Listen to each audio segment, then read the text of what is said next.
February 24th, 2022. Day 1 of the invasion. Snake Island, Zmyiny Island. A tiny rock in the Black Sea, 170 meters long, 140 meters wide.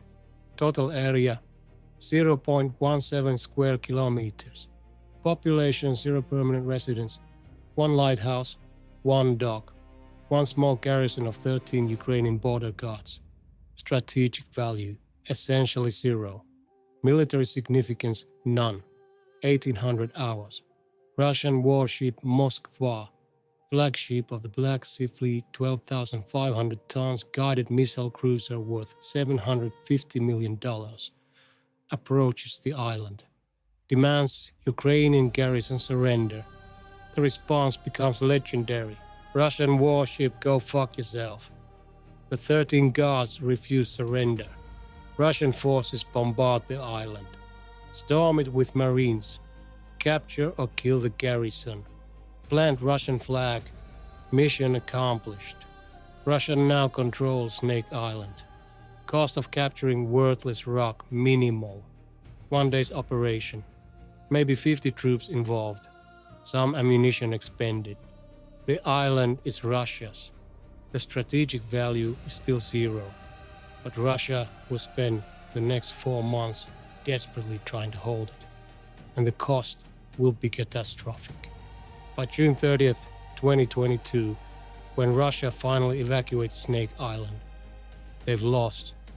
The cruiser Moskva sunk April 14th, $750 million.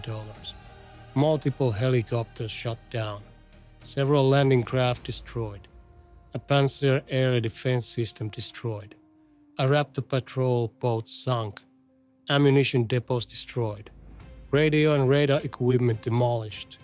Personnel casualties in the hundreds. Total estimated cost $1 to $1.5 billion in equipment and resources. All to hold a rock with 0 strategic value that Russia eventually abandons anyway. But whether this was Ukrainian strategic brilliance or Russian strategic stupidity, or both, determines what Snake Island actually represents in this war. This is Iron Bullet, where we analyze the battles that change wars. Snake Island. Zmyiny Island in Ukrainian. Located 35 kilometers from Romanian coast, 45 kilometers from Ukrainian coast. Sits in northwestern Black Sea. Approximately 0.17 square kilometers of rock. 1 lighthouse built by Soviet Union. 1 small dock for boats. Some buildings housing garrison and equipment. That's it. No natural resources. No strategic resources. No economic value. Military value in peacetime. Border control post. Monitors maritime traffic. Asserts Ukrainian territorial waters claim. Symbolic sovereignty marker. That's all. Military value in wartime, Russian calculation. Controls approaches to Danube River Delta. Potentially threatens Romanian shipping. Provides radar coverage of northwestern Black Sea. Can position air defense to protect Russian naval operations. Can base anti-ship missiles to threaten Ukrainian coast. The island might become useful for defensive operations. Maybe, if properly developed. Reality, island is tiny. Can't support large garrison. Difficult to resupply. Exposed to enemy fire from mainland and sea. Indefensible against determined attack with modern weapons. Holding it requires constant resupply, air defense, and willingness to sustain casualties. The cost-benefit analysis is terrible. But Russia decides to hold it anyway. Why? Possible reasons. Reason 1, prestige. Russia captured it on day 1. Became famous because of Russian warship quote. Abandoning it admits defeat. Politically unacceptable. Prestige matters more than military logic. Reason 2, symbolic value. Shows Russian control of Black Sea. Demonstrates Ukrainian coast is vulnerable. Psychological warfare. The symbolism outweighs practical military value. Reason 3, sunk cost fallacy. Already invested in capturing it. Might as well hold it. Invested more in holding it. Now really can't abandon it without admitting waste. The fallacy compounds. Reason 4. Genuine belief it has military value. Some Russian planners think island matters strategically. The analysis is wrong but sincerely held. Bad analysis drives bad decisions. Reason 5. Bureaucratic momentum. Once decision is made to hold island, military bureaucracy continues holding it. Nobody wants to be the one who recommends withdrawal. Easier to keep doing what you're doing than admit mistake. Probably combination of all factors. Russia commits to holding Snake Island for reasons that are part military, part political, part psychological, part bureaucratic. The commitment is real. The consequences will be severe. March to April 2022, Russian forces fortified Snake Island. Deployed equipment and personnel. Garrison. 50 to 100 troops rotating air defense. Pantsir. S-1 system. Cost $13 to $15 million. Radar systems. Multiple surveillance radars. Anti-ship missiles. Possible Bastion or similar systems. Vehicles and equipment. Trucks. Generators. Supplies. Helicopters. Regular resupply flights via Mi-8 transport and K-52 attack helicopters. The garrison is small, but the equipment investment is significant. Russia is trying to turn Snake Island into fortified outpost. Project Air Defense umbrella over northwestern Black Sea. Monitor Ukrainian and NATO naval movements. Potentially threaten shipping to Odessa. The plan sounds reasonable. The execution will prove impossible. Ukrainian response. You want to hold that rock? We'll make you pay for it. 3 questions. We'll answer them at the end. Was Snake Island actually strategically important enough to justify the cost Russia paid to hold it? Or was this purely prestige-driven idiocy? Could Russia have successfully held the island if they'd committed more forces and resources? Or was the position fundamentally indefensible regardless of effort? And the critical one, did the Snake Island campaign meaningfully impact the war's outcome? Or was it just expensive sideshow that makes for good propaganda but didn't matter strategically? The official Russian narrative claims Snake Island is strategic asset controlling Black Sea approaches. Holding it demonstrates Russian naval superiority. Withdrawal in June is goodwill gesture to facilitate grain exports. None of this is true. Russia was forced off the island after unsustainable losses. The goodwill gesture claim is face-saving lie.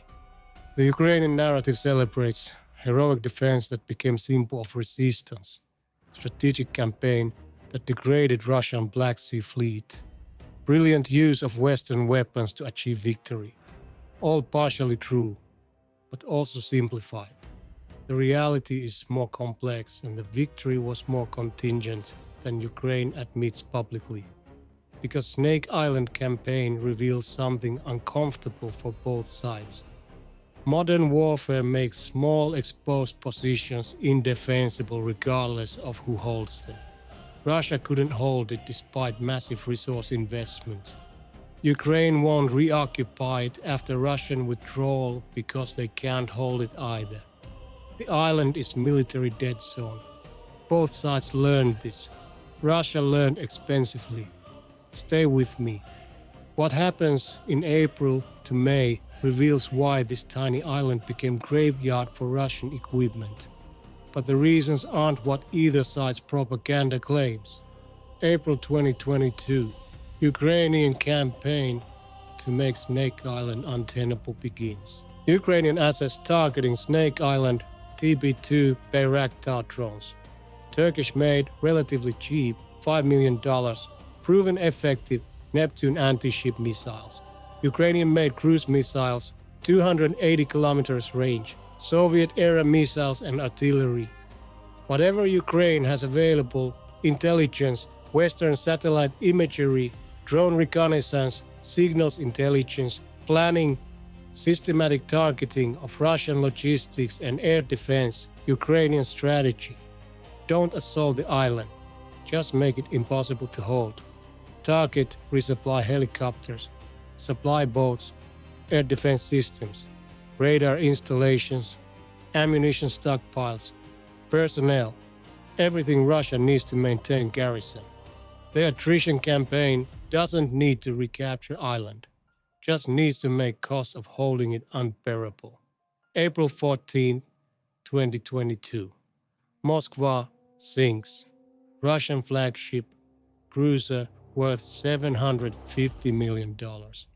Approximately 40 to 50 crew dead. Russia claims one, nobody believes this. Sunk by Ukrainian Neptune missiles according to Ukraine. Ammunition fire according to Russia. Regardless of course, Russian Black Sea Fleet loses flagship, command ship, morale blow, symbolic defeat, and material loss of major warship. Was Moskva supporting Snake Island operations when hit? Unclear. But Moskva's air defense was supposed to protect Russian naval operations in northwestern Black Sea, including Snake Island logistics. With Moskva gone, Russian naval operations become more vulnerable. Snake Island resupply becomes more dangerous. The loss matters operationally, even if Moskva wasn't directly involved in island operations at moment of sinking. May 2022, Ukrainian drone and missile strikes intensify. Documented strikes on Snake Island. May 2nd, TB2 Bayraktar strike on Raptor patrol boat delivering supplies. Boat destroyed. Several crew killed. May 7th, TB2 strike on helicopters landed on island. 2 Mi-8 transport helicopters destroyed on ground. Several personnel casualties. May 12th, artillery or missile strike on Russian defensive positions. Equipment damaged. Casualties unknown. May 17th, TB2 strike attempts on Pantsir air defense system. Pantsir engaged drones. Some drones shot down, but strike damage unclear. The pattern is clear. Ukraine can strike Snake Island repeatedly. Russian air defense shoots down some drones, but not all. Each Ukrainian strike costs them one TB2 $5 million if shot down, or just ammunition if successful. Each Russian loss is $30 to $50 million helicopter plus crew, or $5 to $10 million patrol boat plus crew, or personnel casualties, or equipment destroyed. The cost-exchange ratio heavily favors Ukraine. Russian resupply dilemma, must resupply garrison. Garrison needs food, water, ammunition, fuel, replacement equipment, medical supplies. Resupply requires helicopter flights from Crimea 200 plus kilometers or boat runs from Crimea. Both are vulnerable to Ukrainian strikes. Must protect resupply with air defense and escort vessels. But air defense and escort vessels themselves need resupply. The logistics become recursive nightmare. May 27th. Ukrainian video shows devastating strike. TB2 Bayraktar targets Russian landing craft approaching Snake Island. The boat explodes spectacularly. Ammunition or fuel aboard creates massive secondary explosion. Boat destroyed. Supplies lost. Crew casualties unknown but likely total. The strike is filmed. Released publicly. Becomes propaganda victory for Ukraine. And demonstrates Russia can't safely resupply Snake Island. Russian problem compounds. If can't resupply, garrison becomes combat ineffective. Air defense runs out of missiles. Troops run out of ammunition. Equipment breaks down without spare parts. Must either evacuate garrison or accept they'll be captured/destroyed. But evacuating means abandoning position, admitting defeat. Russia doesn't want to do this, so continues trying to resupply. Loses more helicopters, more boats, more equipment, more lives. The sunk cost fallacy in action this is iron bullet. Real tactics, real consequences. Early June 2022. Snake Island becomes obvious liability. Russian casualties and losses by early June estimated. Moskva lost April 14th, $750 million, 40 to 50 crew. Helicopters, 4 to 6 destroyed, $120 to $180 million, 20 to 30 crew. Boats, 2 to 3 destroyed, $10 to $20 million, 10 to 20 crew. Panzer air defense, one system destroyed, $13 to $15 million, various equipment, radars, vehicles, supplies, $10 to $20 million, personnel 50 to 100 plus casualties, killed/wounded. Total $900 million, $1+ billion depending on Moskva attribution, cost of holding 0.17 square kilometers for 4 months, approximately $1 billion. Cost per square meter, $5.8 million per square meter. This is most expensive real estate in military history, and Russia doesn't even own it, just occupies it temporarily while taking losses. What does Russia gain for this cost? Almost nothing. The air defense on Snake Island doesn't significantly impact Ukrainian operations. The radar coverage is useful but not essential. The symbolic value of holding island is offset by symbolic cost of losing so much equipment defending it. The cost-benefit is catastrophically negative. June 2022, Ukraine increases pressure. Ukrainian forces receive more advanced anti-ship missiles, more drones, better intelligence. Western support continues increasing. Ukrainian capability to strike Snake Island improves while Russian ability to defend it degrades. The trajectory is clear. Russia will eventually lose Snake Island.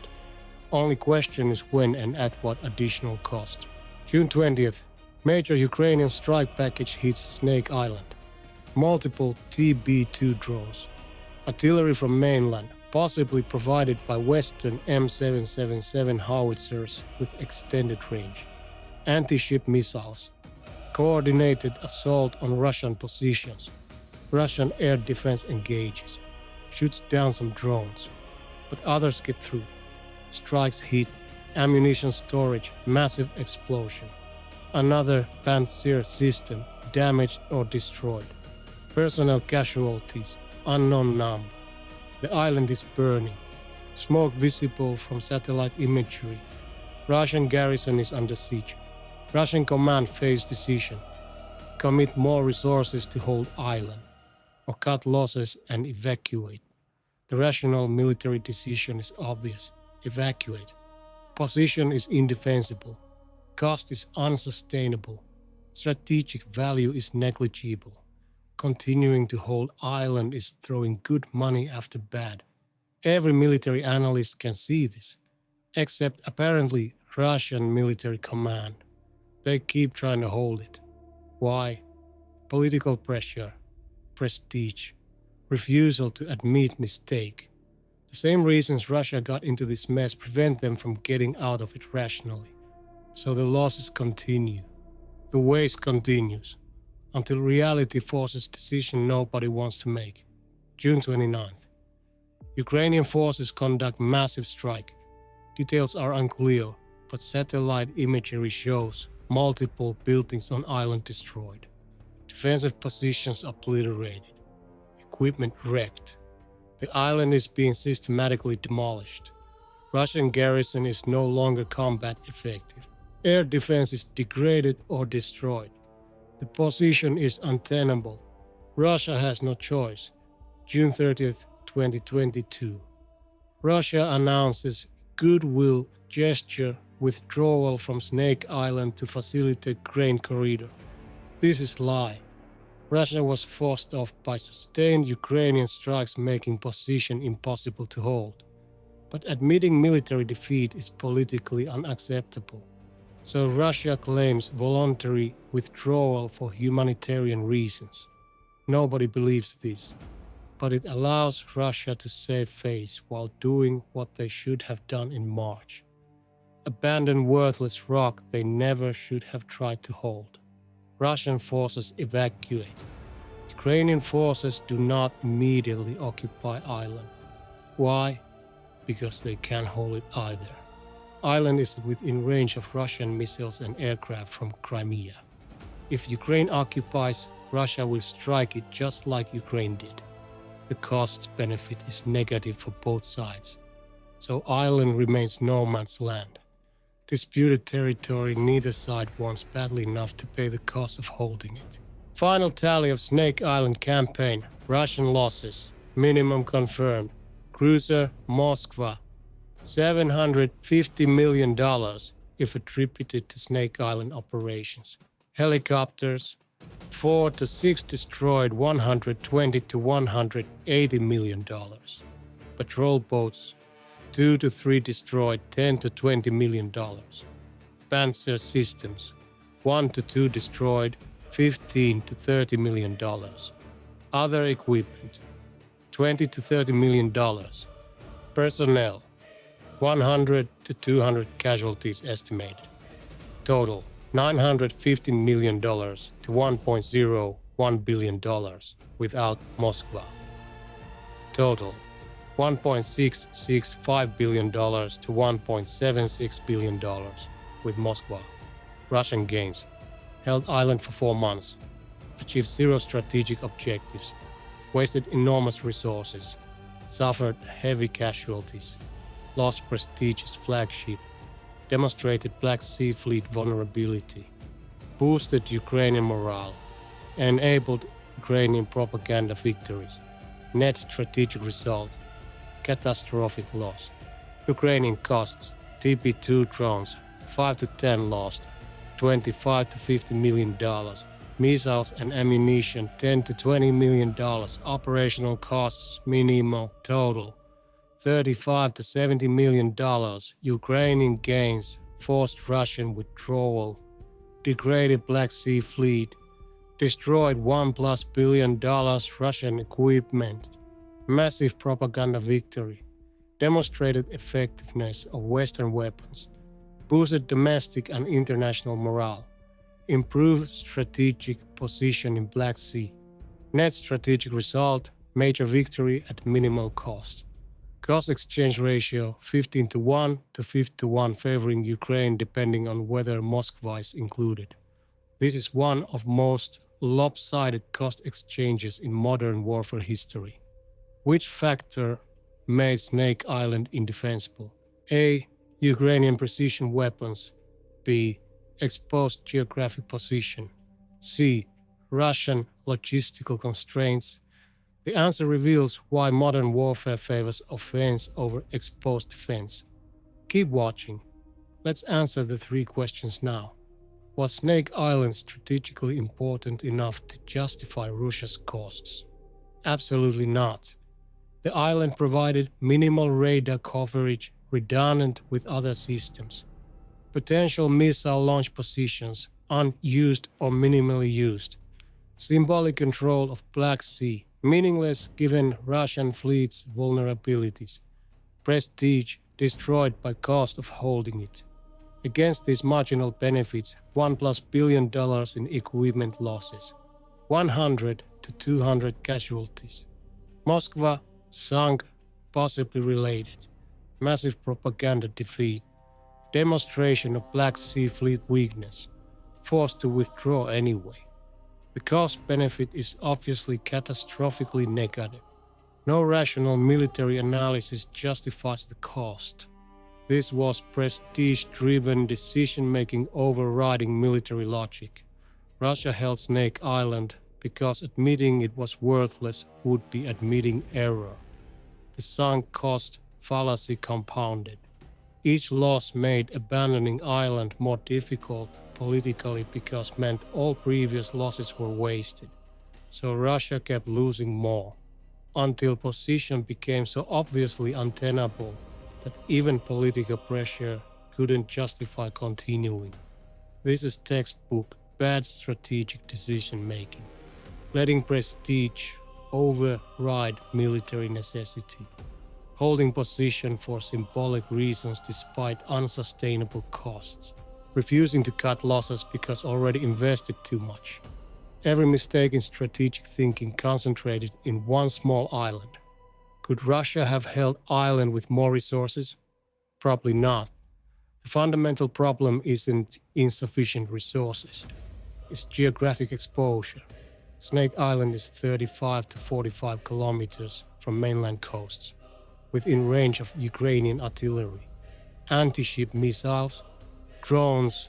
Any defender on island is exposed to attacks they can't prevent, can only intercept some, not all. If Russia deployed more air defense, Ukraine would launch more drones and missiles until defenses are saturated. More air defense requires more resupply. More resupply is more vulnerable to strikes. The defensive requirement grows exponentially while Ukrainian strike capacity grows linearly. Defense eventually fails. If Russia deployed more troops need more supplies. More supplies mean more resupply runs. More resupply runs mean more targets for Ukrainian strikes.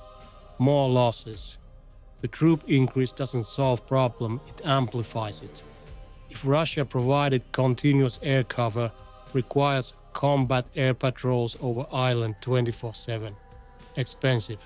Risk aircraft losses to Ukrainian air defense. Sustainable for days, not for months. Eventually, aircraft losses or operational costs become unsustainable. The only way Russia holds Snake Island long-term is if Ukraine lacks strike capability, but Ukraine has drones, missiles, and Western intelligence support. Or